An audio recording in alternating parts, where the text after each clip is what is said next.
Well, wonderful with the VRC to have our conversation with series, and looking forward to this one, chatting to star Flemington trainer, Melbourne Cup winning trainer and Hall of Famer and David Hayes. Dave, always wonderful to catch up, mate. How's isolation? I'm enjoying it, spending a lot of time with the family and a lot of time on the farm around my horses. So apart from spending more time with the family, life hasn't changed too much. Ben does most of the racing now, and I do it. I watch it from the farm. Are you and Prue excited about July when you'll head to Hong Kong? Yeah, it's getting very close now, and I must say, getting Beauty Generation was a big thrill. Who's one of the best milers in the world, and the concern really is getting there. It's not that easy to get. There's only 2 flights in June, and I have to be on one of them. Hopefully it'll be one of the later flight rather than the early. Yeah, Beauty Generation stays on another season of training, just searching for the all-time record. There's a bit of pressure for you. Yeah, but pressure's good when you've got fast horses. So it's a pressure that I'll enjoy. It looks like he's still got a bit to give. It was a bob of the head the other day, and he won that world-class mile. Went the wrong way for him, but that probably gave me the opportunity. It might have been a lucky bob because I get the opportunity to train him next year.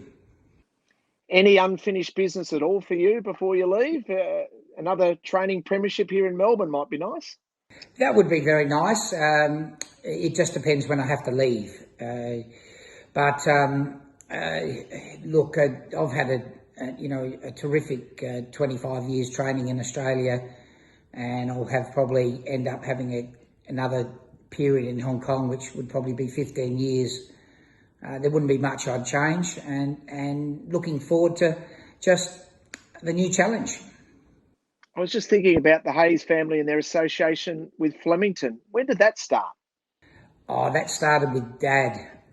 Dad had when Dad used to, when he was a semaphore-based trainer, he always stayed at Flemington, and he used to stay near Epsom Road there, and then he moved to his stable next to Bart Cummings before we moved down to the centre of Flemington. So we've been using the Flemington training facilities now for the best part of 50 years.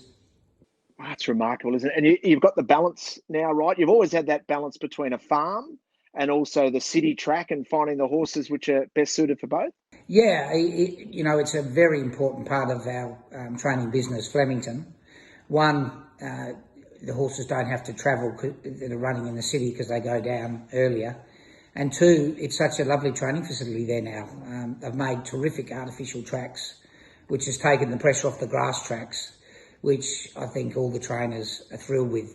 In the last 10 years, the training surfaces at Flemington have just improved. Fantastic they are at the moment. I'm just peering over your shoulder and I'm seeing a Melbourne Cup. Whenever we talk about Flemington, whenever we talk about the VRC, we talk about the great race, and there it is proudly displayed. Do you reckon the more we look at the modern Melbourne Cup, I reckon Jeune was one of the horses who sort of set the tone. He was a legitimate weight for age horse. Yeah, he was Australian Horse of the Year that won a Melbourne Cup. Came back and I think he beat Canny Lad, or one of the great sprinters in the CF4. So a true weight for age horse that was stretched out to Melbourne Cup distance. I'd love to have him again. What a great horse he was. I think he won 5 or 6 Group 1s and was placed in 7 or 8. So really competed at the top for 2 or 3 seasons here in Australia. And you've been obsessed with trying to win another one of those cups. Gee, they're damn hard to win. They're hard to win, and especially when you win it and then disappear for 10 years to Hong Kong. Yeah. That's a long time of not having competing. When I came back, I was a little bit unlucky with Criterion. He had to carry a weight record in that fastly run Melbourne Cup, and he was quite unlucky. He didn't get much luck. Michael Walker still says if he had the break at the top of the straight, he would have shot clear and won. So it's a race now. I would love to win again, but probably as an owner, not a trainer, and hopefully Ben and Tom can get the job done for us. Oh well, I know you've surpassed or gone and eyeballed most of your dear old dad's records, but he's got a couple of magnificent Melbourne Cups. Gee, talk about the contrasting horses there, Belldale Ball and At Talac. Yeah, Belldale Ball was one of the first international winners and was a jumper's flat, really. He wasn't much good. But the Cups, you didn't have to have a good horse. You had to have a well-handicapped horse in those days. Actalac was in the more modern generation where, like Jearn, he was a legitimate weight-for-age star that used to give Bone Crusher a bit of a taste. Yeah, that's fascinating, isn't it? The way the way that the race has changed, the way our springs change. We've got a road to the Cup with the Andrew Rams, and you win and you're in. It's brilliant that the VRC is honouring a great contributor to racing, and it's a great way of local horses trying to get into it. Well, it's turned it into a real race, hasn't it? Like Yeah. And the form nearly came out.